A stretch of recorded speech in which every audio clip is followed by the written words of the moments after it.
Усман жана Ковингтон экинчи салгылашуусу Нью-Йорк шаарында өтмөкчү.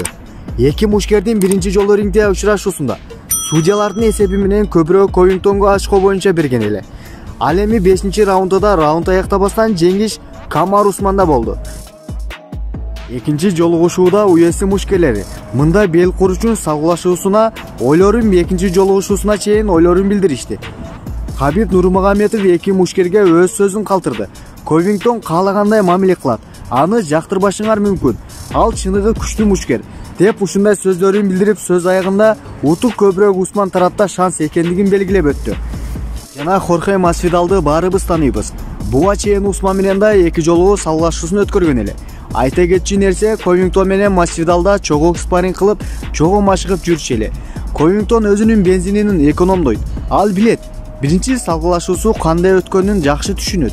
Күрөшкө келе турган болсок, ал азыр абдан жакшы формада Ковингтон. Эгерде салгылашуусу стойкаларда урушса, анда Усман Ковингтонду сындырып салат. Анын ударкалары анык деп айтып өттү Масвидал.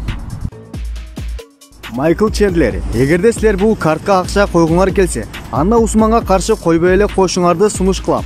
Албетте Ковингтондо да шанс көп, бирок менин оюмча Усман утса керек. Жана көптөгөн мушкерлер ойлорун Усманга көбүрөөк шанс экенин айтышты. Ал эми чогуу машыккан Майкл Джонсон: "Мен Камар Усман менен көп жылдан бери машыгып келем. Ал таш, ал сындырат, албетте Усман утат. Бул салгылашуу 5 раундтук болбойт. Ага жетпей аяктайт. Бул тезинен батыраак бүтөт" деп оюн калтырды.